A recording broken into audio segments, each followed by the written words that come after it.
Sapagkat ito ang siyang tunay na magpapala sa buhay. Amen. Amen?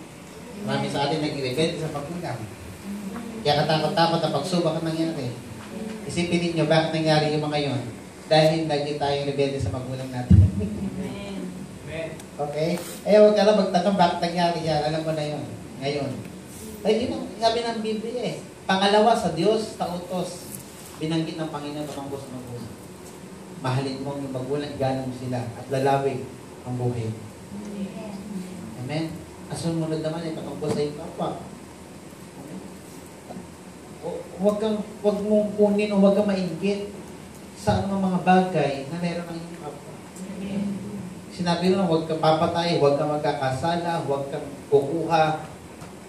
Diyan pa kayo? Amen. Hello? Na which is kailangan ganun tayong lahat. Para magkaroon tayo ng tamang relasyon. Sabihin mo nga sa kapatid mo, tamang relasyon. Tamang relasyon. Okay? Hindi tayo kailangan maghanapan. Kasi pag tayo hanapan na naghanapan, ano mangyayari sa atin? Amen ba? Amen. Sinong tama, sinong mali, sinong mas tama, sinong mas mali. Hindi natin kailangan maghanapan ng maghanapan. Kailangan nating mag-abot na may pag-ibig. Amen. Kapag yun ang gusto at inuutos ng Diyos sa atin. Kasama ng pagkatakot natin sa Diyos, yung pag-abot sa iyong kapwa. Sabihin mo nga sa katabi mo, mula ngayon, ayusin ang relasyon. Ayusin ang relasyon. Kasi bakit? Kasama yun ang pagkatakot natin sa Diyos. Kung talagang ikaw ay may takot sa Diyos. Kasi minsan sabihin na, may takot ako kay Lord eh. Pero kaaway niya yung kapitbahay niya, kaaway niya yung makasama niya sa trabaho, yung magulang niya, hindi niya kasundo. Sabi ng Bible, sinasabi mo may pag-ibig ka sa akin. Pero ikaharap mo na yung kapwa, hindi mo makipig. Sino niloloko mo? Ang babo na sa kita. Amen. Di ba? Ay, hina. Madaling sabihin, mahalin isang bagay na hindi nakikita. Pero yung nakikita mo, yes, di ba? Hindi mo mamahal. Hindi sinungaling ka sa akin. Amen. Hello? Amen. Ayusin natin ang relasyon natin sa ating kapwa. Amen. Amen? Ayusin natin ang unang-una relasyon sa Panginoon. Matakot tayo ng gusto sa Kanya. Sapagkat siya lang ang pwedeng umayos ng buhay natin. Amen. Amen?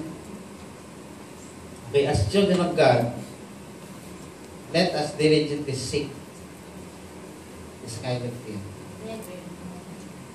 Huwag na natin gayahin yung mga nagdaang panahon na nangyari sa buhay natin dahil hindi tayo nagkakaroon ng takot sa Diyos. Amen.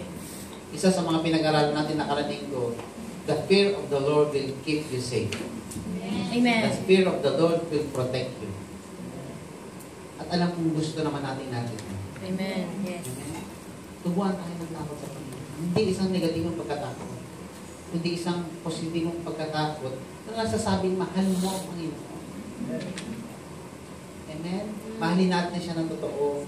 Sundin natin siya ng totoo. Igalang natin siya ng tamang paggalang na narapat para sa Panginoon. Amen. At yung buong tiwala natin ibigin natin sa Panginoon. Amen. Amen. Amen? Okay, ulitin ko, hindi para sa Kanya. Sabihin mga ulit sa Kanya, para sa iyo. Para sa iyo. Amen? Matakot ka sumunod sa Panginoon. Para sa iyo. Nakita Amen. mo yung mga Israelita, hindi na sila nakarating sa pangako.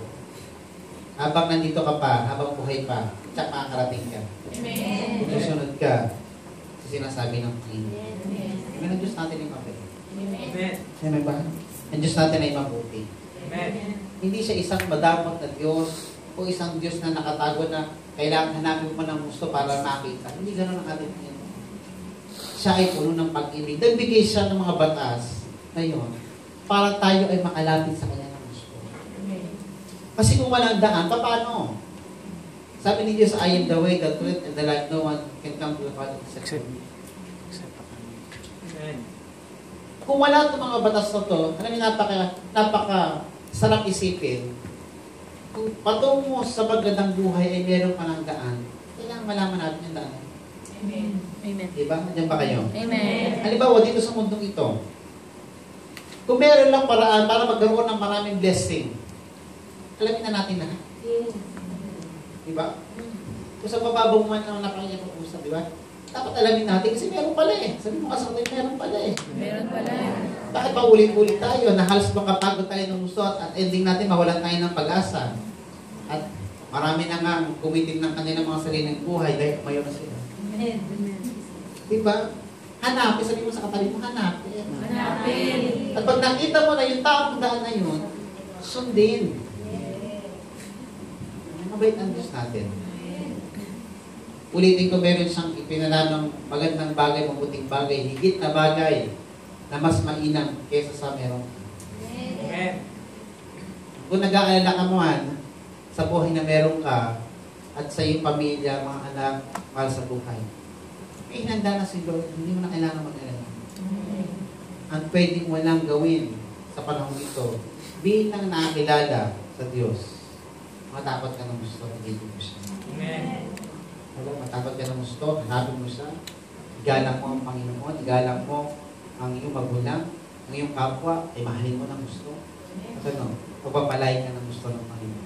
Amen. Amen. Salamat ka natin sa Lord. Ulitin ko, matakot sa Panginoon. Matakot sa Diyos. Amen? Tayong lahat tayo tumayo sa oras na ito. Amen. Thank you, Jesus. God bless your name, Lord.